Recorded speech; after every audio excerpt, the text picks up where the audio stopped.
नमस्कार, मी नागनाथ बाबर आणि आपण पाहता निर्भीड समाचार। जया माची यांच्या नव्या घराचे स्वप्न साकार। कुंदन संके यांची मोलाची साथ। समुद्राच्या भरतीच्या लाटा आणि मुसळधार पावसामुळे उद्ध्वस्त झालेल्या सातपाटी येथील जया माची यांच्या कुटुंबाला आता नव्या घराचे स्वप्न साकार करण्यासाठी मदतीचा मोठा हात मिळाला आहे। शिवसेनेचे जिल्हा प्रमुख कुंदन संके यांनी दिलेला शब्द पाळत स्वतः सातपाटी येथे जाऊन आर्थिक मदतीचा धनादेश सुपूर्द केला। यासोबतच नव्या घरासाठी दूरदर्शन संचाचीही भेट देत कुटुंबाला दिलासा दिला। पालघर तालुक्यातील सातपाटी गावातील जया माची यांच्या मच्छीमार कुटुंबाचे घर समुद्राच्या भरतीच्या लाटा आणि मुसळधार पावसामुळे पूर्णपणे उद्ध्वस्त झाले होते। या संकटानंतर ग्रामस्थांनी शिवसेनेचे जिल्हा प्रमुख कुंदन संके यांच्याशी संपर्क साधून मदतीची विनंती केली।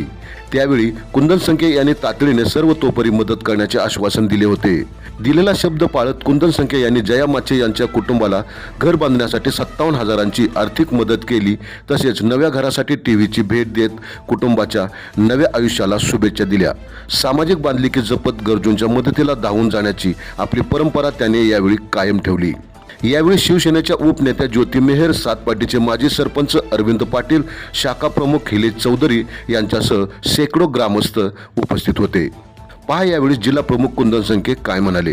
ज्योतिताई मेहर, आपले अरविंद भाऊ, हिलेश चौधरी, सर्व गावातील सर्व ग्रामस्थ, सर्व पदाधिकारी आणि ज्यांच्या घरामध्ये आता मी प्रवेश केला आहे किंवा त्यांनी राहायला सुरू केले तर आपल्या जयाताई आणि त्यांचे सर्व कुटुंब गेल्या वर्षी साधारणतः जुलै महिन्यामध्ये पावसाच्या आणि पुराच्या आपल्या हाय क्रेडिटच्या वेळेला प्रत्येक घर तुमचं नादुरुस्ती झालं किंवा पडलं आणि त्यावेळेला बऱ्याच ठिकाणी त्या एकाला मिळाले की सातपाटी गावामध्ये असे कुटुंब आहे की ज्यांच्या आपल्या पावसाच्या रौद्र स्वरूपामुळे किंवा कुंदनाच्या लाटांमुळे हे उद्ध्वस्त झालं।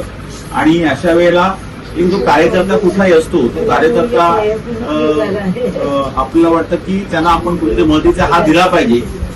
मी ह्या सर्व गोष्टींचं यासोबतचा जो पाठपुरावा आहे ते आपले अरविंद पाटील आहेत यांना मी देतो, कारण त्यांनी ह्या गोष्टींकरता मी सुरुवातीपासून मला सांगितलं की त्यांचं खूप गरीब कुटुंब आहे, आपण थोडंसं मदतीचा हात दिला पाहिजे। बघा, आपला जिल्हा हा जो आहे आपण बघतो रोजच्या रोज काही ना गोष्टी घडतात। आता ह्या पावसामध्ये पण आपण बघितलं असेल हजारो कुटुंब उद्ध्वस्त झालेली आहेत। बऱ्याच ठिकाणी ग्रामीण भागामध्ये पंचनामे तर होत असतात, पण पंचनाम्यानंतर मदत मिळायला खूप उशीर लागतो।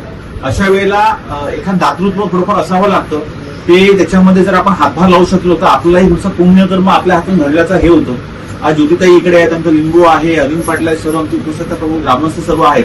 आपण सर्व आपल्या आयुष्यामध्ये इतकं व्यस्त असतो की ज्या वेळेला असा प्रसंग जेव्हा कुठेतरी घडतो तेव्हा आपलं असं वाटतं की आपण पण ह्याच्यामध्ये कोणतरी कंट्रीब्युशन दिलं पाहिजे।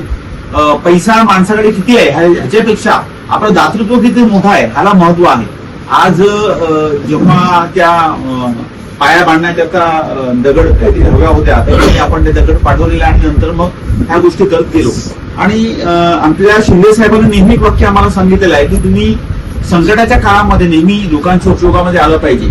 आपण पदाने किती मोठा आहोत आणि आपण किती मोठ्याला महत्व काहीच नाही, कारण पद आज असताना उद्या नाही, परंतु आपण एखाद्या गोष्टीमध्ये दिलेला सहभाग हा खूप महत्वाचा असतो। जेव्हा आम्ही ग्रामीण भागामध्ये जातो आणि जेव्हा लोकांची उद्ध्वस्त झालेली बघतो, आज मी बघितलं असेल डहाणूमध्ये, त्या झाईमध्ये किंवा चिंचाळे पूर्वेला आहे किंवा रस्ते वाहून गेले, लोकांच्या घरामध्ये 4-4, 5-5 फूट ह्याचा थर हा चांगल्या बंगल्यांमध्ये पण बघायला मिळाला। एवढी परिस्थिती खराब आपल्या काही भागांमध्ये होती।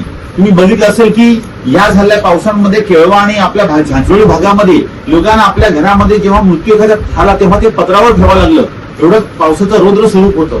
अशा वेळेला आपण काय करू शकतो?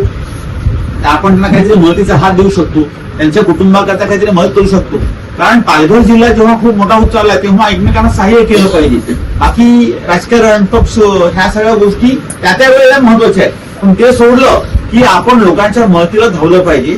या दृष्टिकोनातून तुमचा हा एक छोटासा प्रयत्न आहे।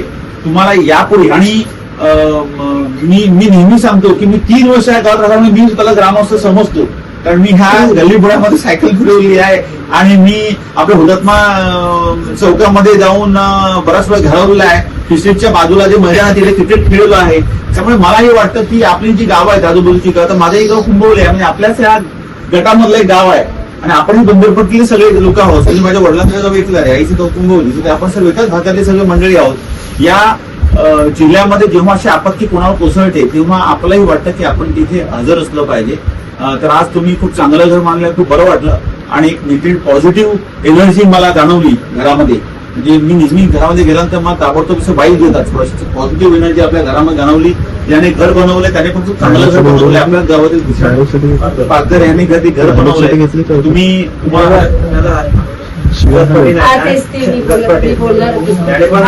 हे आणि अरविंद भाऊ आणि विलास पाटील यांनी याच्यासाठी खूप प्रयत्न केले. अरविंद भाऊ आणि उदय भाऊ तुमचंही अभिनंदन करतो. कारण अशा वेळेला कोणतरी बोलणार हवं असतं की जो बोलतो आणि त्यानंतर ते कामाला येतं. त्यामुळे तुम्ही तुमच्या ह्या नवीन वास्तूमध्ये तुमची जे काही कुटुंब आहे, 3 मुलं आहेत तुम्हाला? 3 मुलं आहेत. सगळ्यांची लग्न झाली आहेत ना? दोघांची झाले. त्यामुळे तुमच्या ह्या घरामध्ये तुम्हाला चांगलं एक यश मिळव, सुख समृद्धी आणि मेन म्हणजे निरोगी दीर्घायुष्य मिळावं असं मी एकविरा चरणी प्रार्थना करतो. आणि आपल्या गावामध्ये कुठल्याही प्रसंगामध्ये आधी सर्व आपले सहकारी आहेत. तुम्हाला कधीही काय अडचण आली तर तुम्ही आम्हाला संपर्क करा. तुम्हाला खूप साऱ्या शुभेच्छा माझ्याकडनं आहेत. त्या नवीन वास्तूमध्ये मला बोललो होतं की आम्ही गेल्याच वेळा ठरवतो आज जाऊ उद्या जाऊ.